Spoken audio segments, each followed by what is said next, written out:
And now, without further ado, we turn to our keynote lecturer, whose name has been already mentioned, both by Tomer and Barak, Professor Michael Walzer from Princeton. Well, I mean, you often say, well, this or that person needs no introduction. I guess this is an extreme case where the speaker needs no introduction. Michael Walzer is one of the intellectual giants of the 20th and 21st century, and has in effect revolutionized the field of the philosophy of war through a series of publications centered, of course, on just and unjust wars, but he has written also extensively in many other related fields that transverse ethics, politics, laws, ideology, social justice, etc. The list of publications and awards is almost endless. So I think it would be best for me simply to turn the floor to Professor Walzer and thank him again for agreeing to speak at this sensitive time about a difficult topic. The topic of the presentation, presentation is titled The Asymmetry Trap. I will give Professor Walzer the floor, and we will have some time for questions towards the end of our time from the audience. So thank you again, Professor Walzer, for being with us, albeit from a distance. Thank you. I really wish I was in Jerusalem now. I'm very grateful for this chance to talk to you.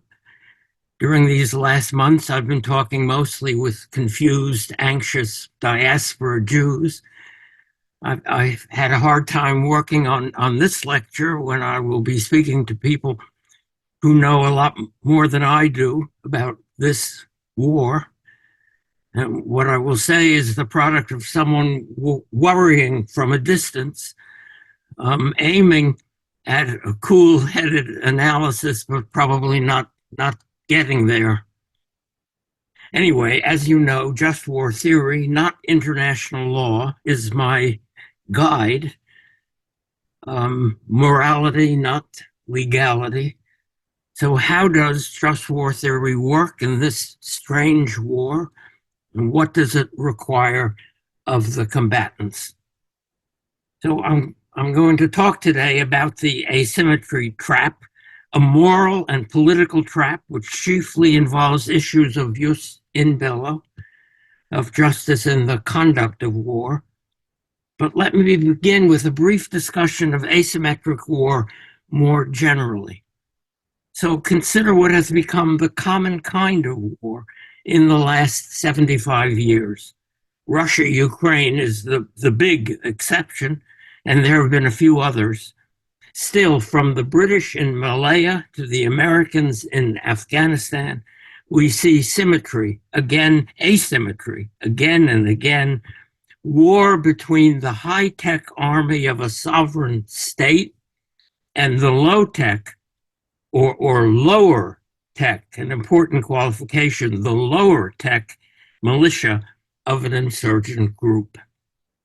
The common features of these wars are, first, the insurgents fight from civilian cover, and second, the high-tech army does most of the killing, and then loses or fails to win the war, which turns out to be a political as well as a military conflict. You know the obvious examples: the French in Algeria, the French lost. The Americans in Vietnam and Afghanistan, we clearly lost. And in Iraq, we didn't win. The Israelis in Lebanon and a number of times before October 7th in Gaza, too many cases of not winning. So I need to look closely at each of the key features of asymmetry. First, the insurgents fight from civilian cover. The civilians are sometimes cooperative, helping to provide the cover, which may or maybe not turn them into combatants. But mostly the civilians are coerced. even if they're sympathetic to the insurgency, they would much rather that the insurgents not fight from their village or their urban neighborhood. In Vietnam, the Viet Cong were brutal to villagers who opposed them, but in the end, they won the battle for hearts and minds, probably because of the character of the Saigon government, incompetent and corrupt, and the conduct of its army, brutal again, and the American army not much less brutal. Hamas certainly did not have anything like consent when it embedded every part of its military organization in the heart of Gaza's cities. The Gaza Strip is small and densely populated, but that cannot justify storing rockets in schools and mosques or firing missiles from school yards and hospital parking lots. These are violations of jus in bello, crimes, I think, also in international law. They don't turn civilians into combatants. They do set up the asymmetry trap. Now let's look at the second feature of asymmetry. The high-tech army does most of the killing. The war in Gaza is the obvious and necessary example.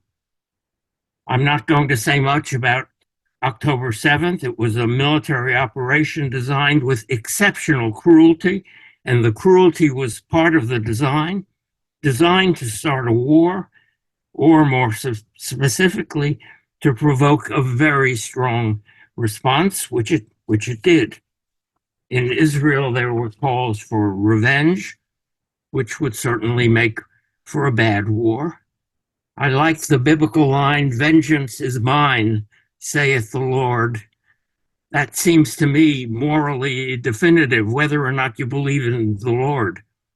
Revenge is not for human beings, certainly not in war. It invites violations of the moral rules. So what is the right military response? I take it for granted that a military response was necessary. I can't picture what it would mean after October 7 to turn the other cheek, or how it could possibly make sense to propose, as some people did, an immediate ceasefire and a negotiation with Hamas. From Israel's side, the war was a war of self-defense, the classic just war. Maybe it has also become a holy war, a war of religious zealots, Islamists, and Messianic Zionists, most clearly perhaps on the West Bank. Thanks to the Spanish Dominicans in the 16th and early 17th centuries, just war theory rules out religious wars. A war for religious purposes, wrote Francisco de Vitoria, is unjust. So I will focus on Israel's just war. Not whether to fight, but how to fight is the question we need to address. But wait, suppose you knew the number of civilians who would die in the coming war. Might that number be disproportionate to the value of defeating Hamas?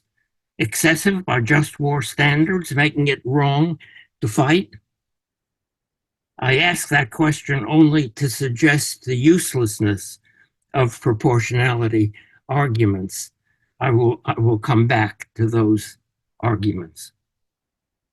Now, we have to talk explicitly about the asymmetry trap. It isn't possible to fight an embedded insurgency without killing innocent people, and probably a lot of innocent people. And as an American colonel said in Afghanistan in 2010, the more people we kill, the more certain it is that we will lose the war. That's the trap. Now, what the American colonel said is more obviously true when you're fighting in a foreign country, hoping to win hearts and minds. In that case, killing the people whose hearts and minds you hope to win is definitely a losing strategy. Vietnam is the classic example. But asymmetric war is always a political struggle, if not for local, then for global hearts and minds. Even in places like Gaza, in the past and again today, Israel is not fighting for local hearts and minds. For months now, it has obviously been losing the battle for global hearts and minds. However the military war is going or has gone, Israel is losing the political war. So how should it be fighting if it aims not to lose the political war? But before I address that question, this is not a standard asymmetric war. For Hamas is not only embedded in the cities above, it is also entrenched in a city below, a remarkably extensive and fortified city. I don't believe there has ever been a war. I've been searching through military history. I don't believe there has ever been a war fought against an underground city. Insurgents throughout history have fought from caves and even from tunnels connecting caves. As archaeologists have recently told us, Bar Kokhba fought against the Romans many, many centuries ago. In modern times, soldiers and civilians have sheltered in dugouts, in cellars, in subways. The Viet Cong back in the 1960s fought against the Romans. The Viet Cong back in the 60s created a network of tunnels, chiefly to move its fighters around, sometimes to hide them or sometimes to rest them. But these were primitive compared to what Hamas has created. They were without electricity, without electrified ventilation. The American tunnel rats, as they were called, who went down into the tunnels, had to be short and very skinny and very brave. The death toll among the tunnel rats was high. By contrast, the Hamas tunnels can accommodate trucks and include extensive command and communication centers, as well as comfortable apartments for the insurgency's leaders. These insurgents can build weapons, store weapons, shelter thousands of fighters, hold hostages deep underground. And all this affects the way the war has to be fought and makes my previous statement that the war can't be fought without killing civilians much more ominous. Those 2,000-pound bombs which the Americans supplied and the Israelis used, which were so much criticized, those bombs were aimed at the tunnels, designed to explode underground.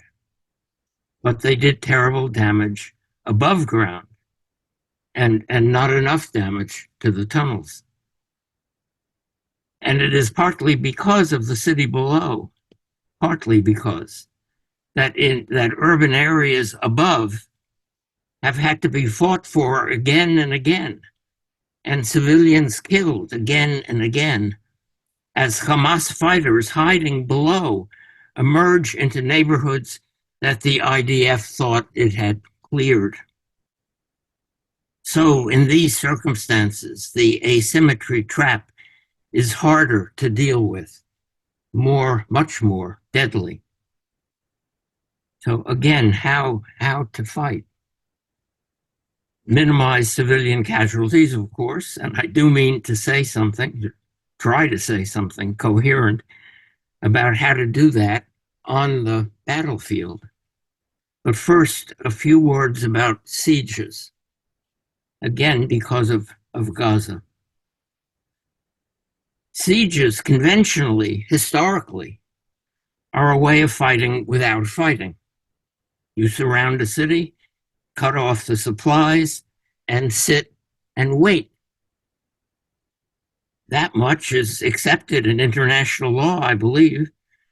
The judges in Nuremberg in 1945 ruled that you can also shoot at people trying to leave so as to keep the pressure on the food supply. I doubt that that is still allowed in international law. I think it was always against the rules, the moral understandings of jus in bello. Anyway, the city's inhabitants get hungry and fearful. They bring pressure on the city's rulers to surrender, and the rulers surrender again and again in the history of war. But that only works if there is a moral and political connection between the inhabitants of the city and the rulers of the city. If the rulers are religious zealots, as in Jerusalem in the year 70, there won't be a surrender. And similarly in Gaza today, where the zealots are in control, there's no moral connection between the people and the rulers. Hamas has no interest in the well-being of the people it rules. Indeed, it's more interested in their martyrdom. And that's why the complete siege proclaimed by angry Israeli officials immediately after October 7 was a military mistake and a moral wrong. It was never going to produce a Hamas surrender, and I find it hard to believe that Israeli officials expected it to produce a Hamas surrender, given their understanding, our understanding of Hamas. So I'm not sure this could be called an example of weaponizing famine, because you use weapons for a purpose, and there was no purpose in the complete siege, except that the civilian toll brought with it a political and a moral toll for Israel. But I doubt about the morality of sieges generally. As I argued long ago, having been taught the maxim of the Jewish philosopher Maimonides, who wrote that in siege warfare, you can only surround a city on three sides. Surround a city only on three sides so as to allow people to leave, which means that you can't surround a city. You have to let people escape.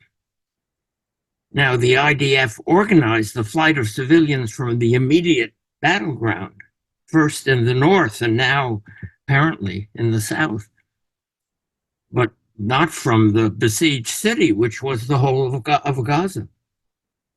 Hence the trapped refugees, the men, women, and children huddled in half-destroyed buildings in thousands, tens of thousands of tents. Israel was, I believe, obligated to provide essential services to these people fleeing south at Israel's instruction and now fleeing again at Israel's instruction, obliged to make sure that humanitarian agencies on the ground were able to help and that hospitals throughout the Strip could continue to function, even as Hamas fighters were forced out of them or out of the tunnels underneath them. It took too long for Israel to acknowledge the suffering that the siege, as it was causing. That is, it took too long to acknowledge the asymmetry trap. Some say it took so long because Israelis generally, after October 7, were indifferent to suffering in Gaza, concerned only with their own grief. Maybe. But I suspect there were also failures of strategic vision. Which brings me to the air and ground war. Again, how do you fight an enemy deeply embedded in the civilian population? Carefully, very carefully. The key charges against Israeli war-making this time around are first that the bombing wasn't careful. based too much in the first months of the war on outdated intelligence without sufficient information coming from people on the ground. And second, that the standards applied in selecting targets were relaxed compared to the legal and moral standards that were enforced in earlier campaigns in Gaza and Lebanon. It's interesting, I think, that the people making these comparisons did not have a good word to say about the earlier standards at the time. In any case, the argument does suggest that there are still standards being applied. There is nothing like carpet bombing going on. Sitting in New York, anyway, I can't judge those charges. A lot of people around me are rushing to judgment. Watching the results of the bombing campaigns on American television, as we all did and do, it certainly looked as if the charges or something like them were right. But those reports came from within Gaza, from journalists probably sympathetic to Hamas or subject to Hamas censorship. We saw a rubble, but we were never told, and I watch American television, the news every night, we were never told what was or had been under the rubble, which might justify or at least explain the bombing. Let me turn now to another related issue. Fighting on the ground is less destructive than bombing from the air, but it involves greater risks for soldiers. And similarly, collecting intelligence for the air war on the ground by spies or scouts or special forces also involves great risks.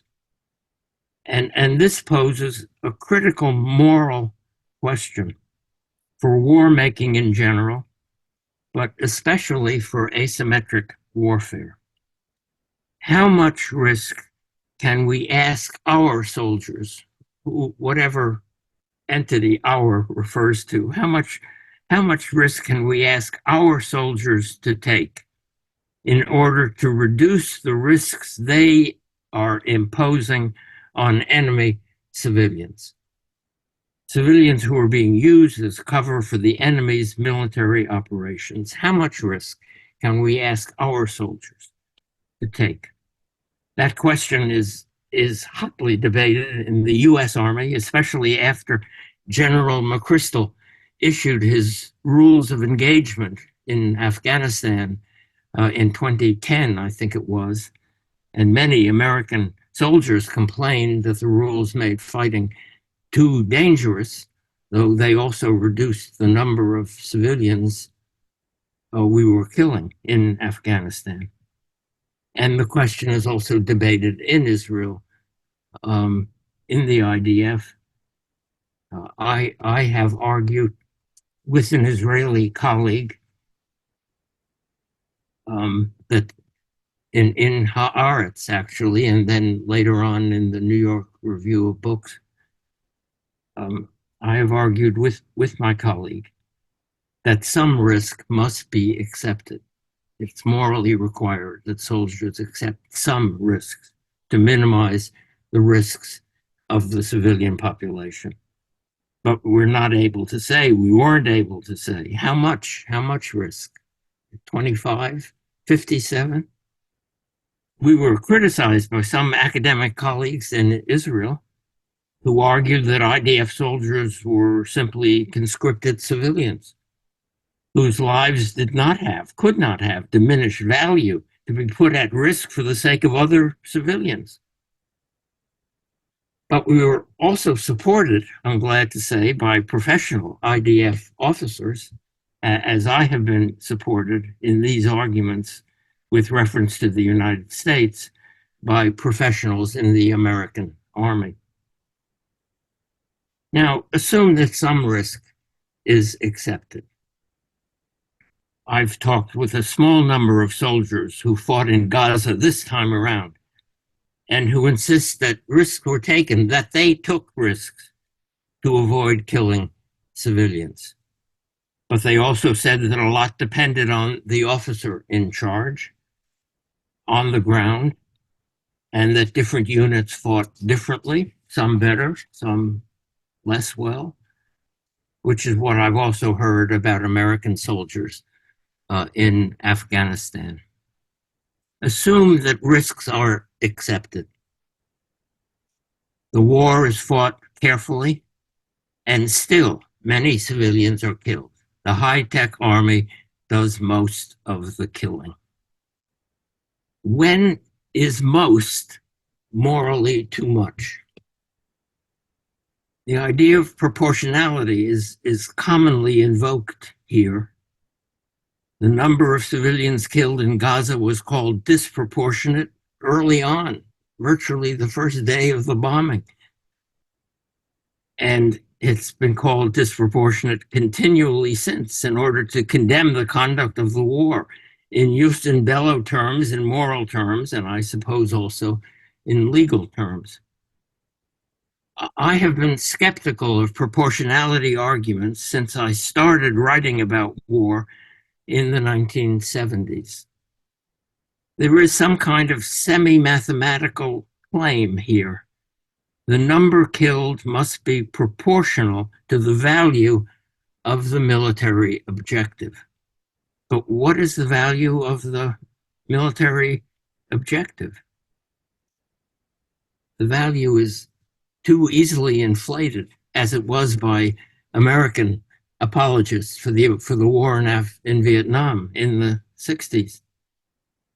After all, capturing this hill or destroying this building is not important in itself, but rather for the contribution it makes to winning the battle or the campaign. And the battle or campaign may be crucial to winning the war. And the war may be crucial to the defeat of a brutal, unprovoked aggression. So how do you measure proportionality? It is too easy to manipulate the numbers. Consider this calculation. It is very important to destroy the tunnels. But we really don't know much about the tunnels.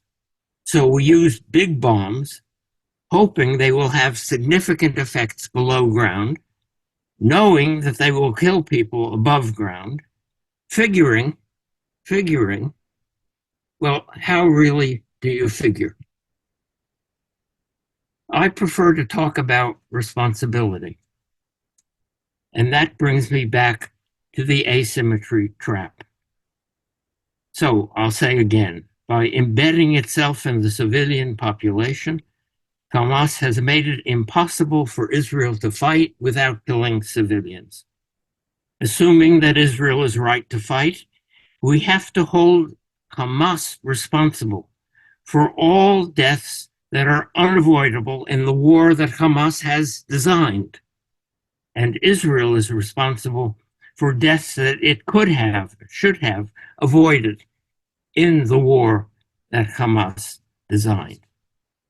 The only way that we can assess this latter responsibility is by looking closely at the war that Israel has fought, that Israel is still fighting. Repeating things I've already said, Israel's obligations are threefold. First, to aim carefully at military targets, doing whatever can be done to minimize damage to the civilian cover, to civilians in general. Second, to accept risks for soldiers on the ground, though I can't say what risks. Again, to minimize civilian casualties. And third, to make sure that the resources necessary for the survival of displaced civilians are available from Israel itself, as well as from the humanitarian agencies of global civil society. I want to say, I can't say anything with certainty. I want to say that Israel has done better, if not well enough. Nobody does well enough on the first two of these obligations. But I also have to say, not well enough on the last one until American pressure produced a change of policy. But again, I'm not close enough to attempt anything more than very provisional judgments. In any case, what we know is that the IDF has not done well enough and possibly could not have done well enough to avoid global censure. Too many Gazans dead or homeless, too many shattered neighborhoods, too much rubble. The TV videos are hard to watch. And I haven't said anything about the detention camps where, according to the reports I've seen, captured Gazan men and women are treated cruelly, not at all like prisoners of war. I'm not sure what their status is under international law. I would argue that they are effectively, morally, prisoners of war, and certainly they are men with rights. And I haven't said anything enough, except a few words at the beginning about what's happening on the West Bank. The settler thugs are not soldiers, and you don't need just war theory to condemn what they are doing, though I think just war theory does condemn what they are doing, since they are doing it to some degree with police complicity under the cover that war provides. This has nothing to do with the asymmetry trap. It is ordinary criminality, religiously motivated. Let me end with a small-scale example of the trap and a few questions. Hamas has fired rockets into Israel, according to reports I've seen, from the tent city that the UN established near the border with Egypt, a safe zone proclaimed by Israel months ago. And according to one report from Gaza, Israel fired back, aiming at the launching site, but killing civilians who were supposed to be safe. And for that, Israel was sharply criticized. And maybe the criticism is right. Better not to respond in such a case. Better to keep the safe zone safe. But this critical story has to begin with Hamas firing rockets from among civilians, deliberately putting them at risk. And of course, Hamas benefits from the civilians that are killed when Israel responds. The full story is rarely told. At least I don't hear it told here in the United States. I've been asking, how do you fight an enemy embedded in the civilian population? But maybe there's another question, a harder question. Is it possible to win against such an enemy? I mean to win morally. The Sri Lankan army proved that you can win immorally. They defeated the Tamil insurgency by destroying its civilian cover, killing very large numbers of civilians, far more than Israel in Gaza. The world wasn't watching or didn't care. Israel has moral commitments, rules of engagement, and the world is always watching. Can jus in bello make it impossible to fight this war? That can't be right. The moral rules cannot make it morally wrong to fight a just war. But the asymmetry trap does put a heavy burden on the high-tech army, a burden that must be accepted. But the watching public also needs to recognize and understand the asymmetry trap.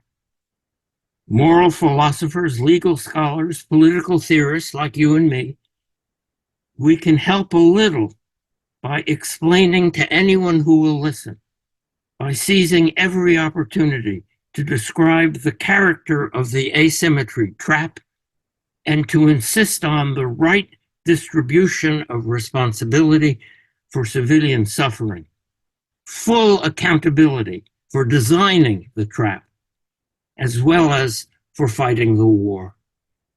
Thank you. Thank you very much, Professor Walzer. This was really a wonderful lecture. I would like to remind participants, both conference participants, but also the broader group of participants that we have who are following this streamlined lecture, that you may use the Q&A function on your screen to pose questions to Professor Walzer. While we are waiting for questions to start piling up on the screen, and I will read them in due course. One question that I had for you, Professor, has to do with the reaction that you have alluded to in the United States. I mean, we have seen an exceptional reaction that is mostly articulated in moral terms, that is extremely critical of Israel and Israel's reaction, and appears to be based on a very different analysis from the one that you have offered, but rather you could say maybe a bigger picture analysis that looks at overall numbers, that looks at overall balance of power, but also maybe looks at an overall narrative of justness and unjustness. And I would be interested to hear your thoughts about this very different approach to evaluating the morality of wars. Do you engage with these sort of claims, assertions, or do you basically believe that they are getting their morality wrong at some level? Yes, I have been involved with a group of liberal and left academics here in the United States in opposing the BDS agitation on campuses, and also in the professional organizations of the academic world. We have been arguing that indeed the occupation is wrong. The occupation has to be ended, but that requires commitments to peaceful coexistence on both sides.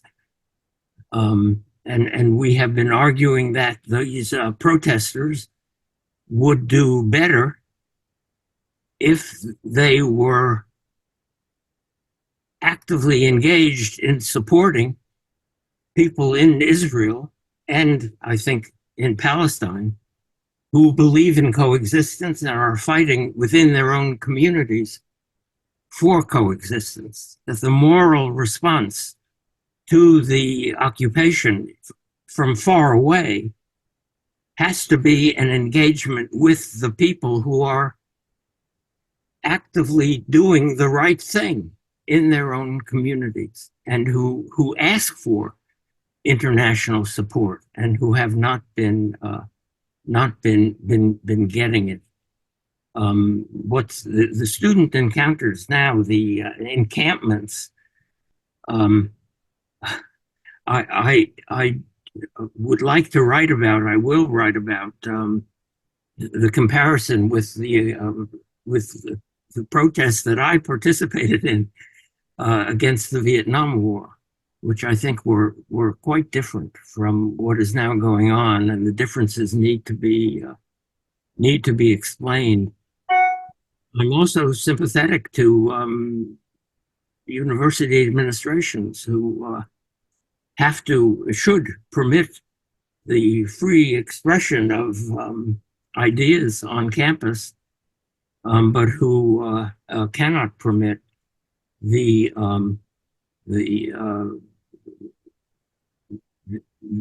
intimations of, the encouragement of, and then the actual performance of violent actions, and the harassment of what are called Zionists on campus, who turn out to be the Jews on campus. Um, so we have a, a, a cultural, political, cultural, moral war here at home. And I am glad to say that on some campuses, Jewish students and sympathetic non-Jews have actively organized against some of what's going on. And I think it is very important to stand up and not at this moment to hide. I know a woman who received an email from her son at some American campus saying that he's glad he doesn't look Jewish. And I think that's exactly the wrong response. That's the response we have to oppose. More than ever, it's important to look Jewish. Okay, thank you. I have some questions from the audience, and I'll pose you some of these questions one by one.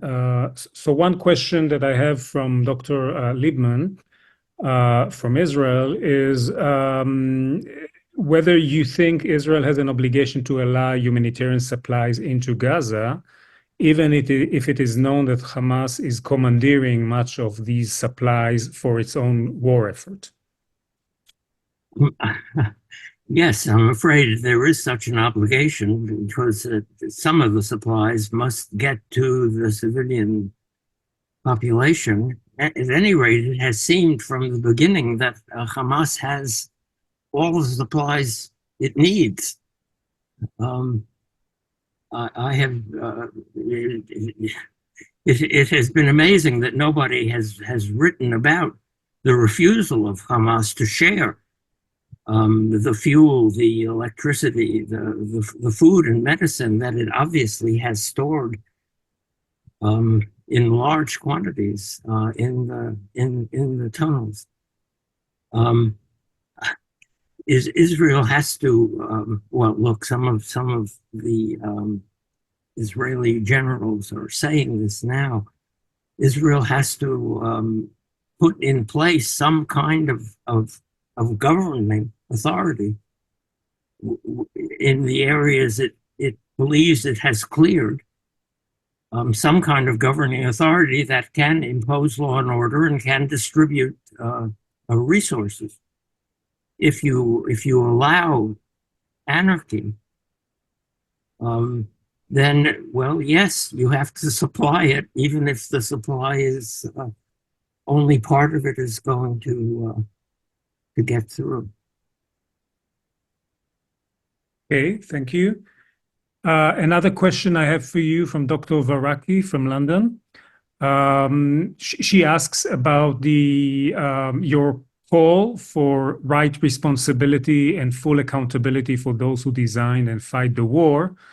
And she asks in that regard whether you are able to morally assess the latest intervention by the International Criminal Court prosecutor in terms of its timing and perhaps policy, and whether there is also moral responsibility on the side of the International Criminal Court when, in a way, I'm now adding words of my own, inserting itself into the conflict. Yes, I can't comment on the moment, the choice of the moment to intervene. I do think that Secretary of State Blinken may be right when he says that this intervention does not help with the ceasefire negotiations wherever they are at this moment.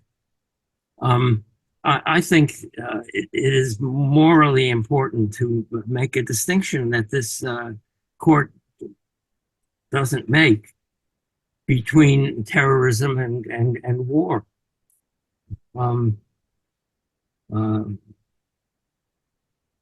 Hamas's attack, I called it a military operation, but it was also a terrorist attack, and it was aimed to kill innocent people in large numbers, as many as possible.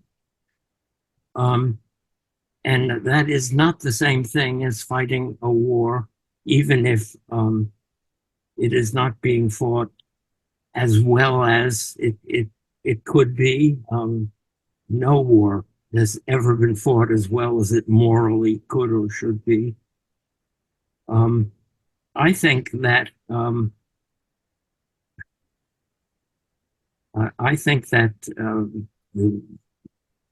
the Israeli siege was morally wrong, and I certainly think that efforts by religious zealots to stop uh, aid-based trucks going into Gaza is morally wrong, and apparently, according to a piece in Haaretz today, um, there are police, there are people in the police and the army who inform these religious militias of when the aid trucks will be coming.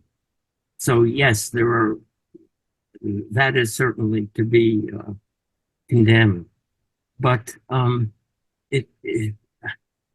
the charge that Israel is using famine as a weapon of war makes no sense, because every Israeli person who knows anything about Gaza knows that starving the Gaza population was not going to produce a Hamas surrender or anything remotely like a Hamas surrender. So the hunger in Gaza is partly Israel's fault. I think your officials didn't believe the early reports on famine. And indeed, the early reports were probably not believable, since they were saying then what seems true now, 7 months later. But I think they didn't believe the reports. They thought there was enough food getting in. They thought the work of the humanitarian agencies was probably sufficient. Um, I, it doesn't sound to me like criminality in law. I do think that there is a lot to condemn morally in the conduct of the siege. I have another question on the siege by Dr. Friedman, who I think is currently in France, but she's a graduate of our law faculty, so I know her from before. And she's asking about the involvement of third parties in this specific question, Egypt, and whether that affects the moral obligations or introduces certain, she calls it, trade-offs between the moral obligations of the different parties. Yes. Well, I think the Egyptians are not at this moment being helpful enough in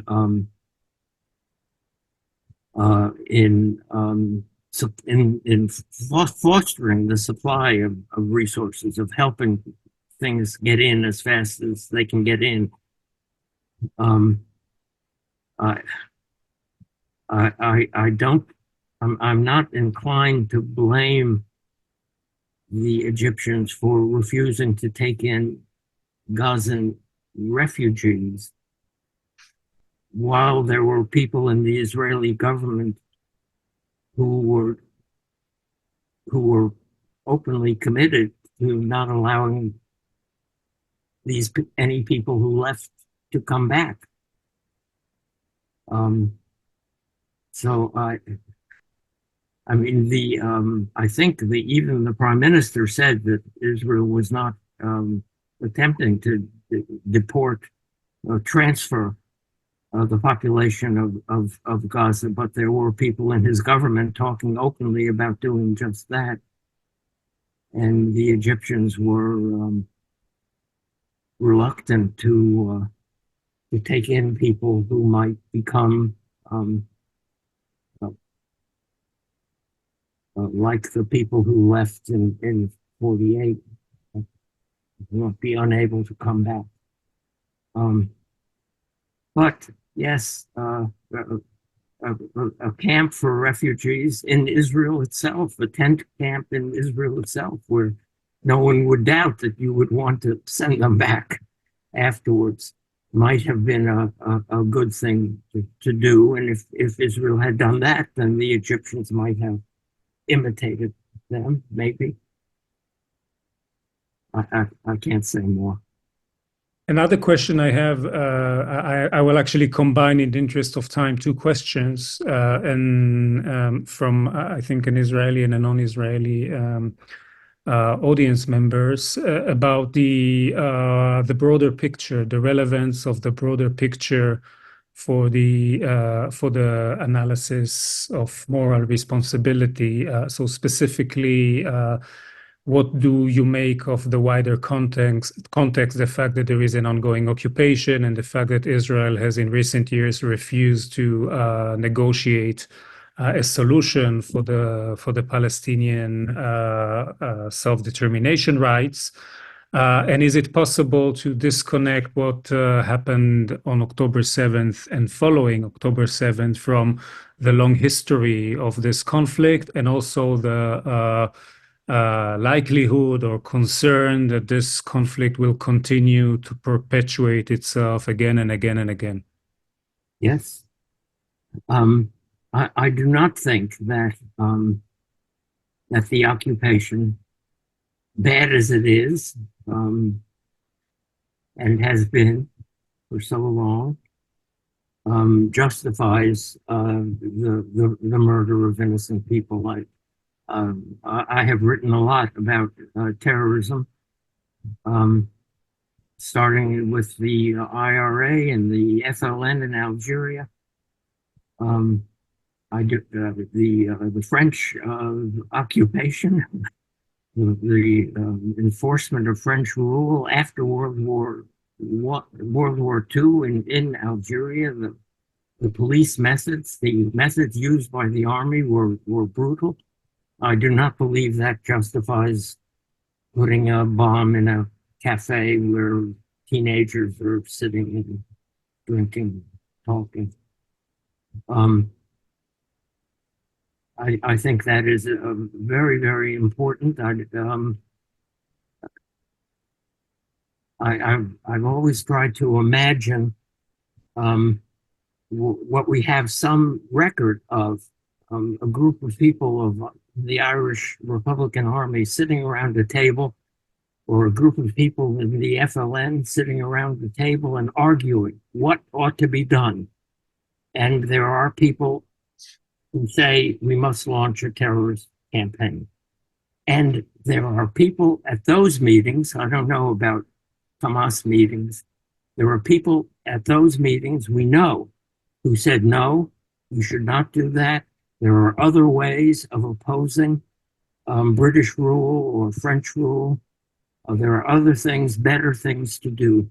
There are always people within the National Liberation Movement who oppose terrorism, and they are the ones we should be supporting and honoring. So my friends in Israel have been working against the occupation since it began. I have no doubt about the cruelty it has often involved. It does not justify what happened on October 7th. It doesn't even explain what happened on October 7th. Okay, I have another question on proportionality, which you mentioned that you have some maybe difficulties with. But the question goes that the question reads that this is still a principle governing the conduct of hostilities, namely jus in bello principle. And the question is, how should we go about measuring the proportionality of Israel's response? Is there an accepted way or standard of doing so? I have not found or seen a standard. There are certain cases where if Israel calculates that. I hope there aren't calculations like this, but if it calculates that there are two Hamas officials in an apartment on the third floor of this building, and they decide to bomb the building, knowing that they will kill, estimating that they will kill 100 civilians, I don't think you need a theory of proportionality to say that that's just not right. I can recognize the wrongness of that. Um, you know what Chief Justice or Holmes, Justice Holmes, once said about pornography. I know it when I see it. In the kinds of cases where you could talk, where it would be obviously right to say this is disproportionate, you know it without the theory of proportionality. But when it's a close call, when you know that this big bomb might do serious damage to the tunnels, but will kill so many people above ground, I don't know how you make a calculation of that sort. And people who pretend to make the calculation and decide that this is disproportionate and this isn't, I don't follow their reasoning. There are a number of questions, and we're approaching the end of our session. There are a number of questions. I will combine in the interest of time, three of them, that I think are concerned about what is called double standards, by which Israel is being judged, both with regard to specific measures that it is taken maybe for humanitarian purposes, such as evacuating civilians from areas in which the army operates, but still being accused of forced displacement, or the fact that it's whereas Hamas figures are automatically endorsed, claims by Israeli victims of sexual attacks are doubted, or the fact that the international community has not been up in arms with regard to the hostages. And I would be interested to hear, in light of these series of questions, what do you think about this double standards line of pushback that Israel or Israeli supporters, and I would imagine in other contexts you would encounter this sort of criticism as well. How do you propose that we should approach this sort of concerns? Well, look, I use the example of the Sri Lankan army and the Tamil insurgency, where the immorality of the war, of the successful war, successful partly because of the immorality, just did not elicit anything like the kinds of criticism that Israel is getting for fighting a much more restrained war. Yes, Israel is the Holy Land.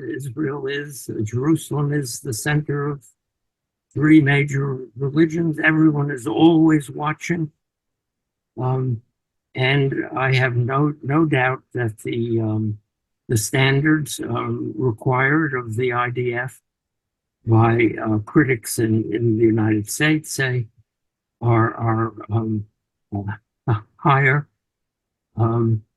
than the standards that would be imposed on the Chinese army in the Muslim northwest, or the Chinese in Tibet. Yes, the standards are different. Looking back, I think the criticism by many Americans made of the American army in Vietnam are not so different. Were not so different from the standards that are now being imposed on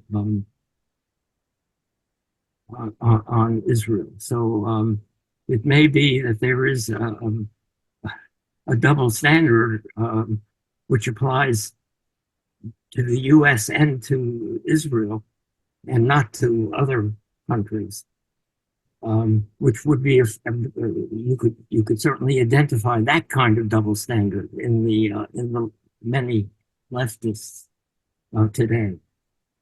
I have to say that I've been accused by some people of a double standard, or being more gentle in my criticism of Israel than I would be in my criticism of anybody else. And I had to go back and read what I wrote about Vietnam. And I think that what I've been writing about Israel is very much in the same mode as what I wrote about the Americans in Vietnam. That I'm not being I hope I'm not being confused by my emotions in this regard. Okay, so on that slightly personal note, we will conclude this session. Professor Walzer, thank you very much. This has really been a wonderful conversation. We are extremely grateful for taking the time and for preparing this intervention. And I also want to thank all of those who have asked questions, and apologize to those whose questions I did not have time to field to Professor Walzer. So thank you very much.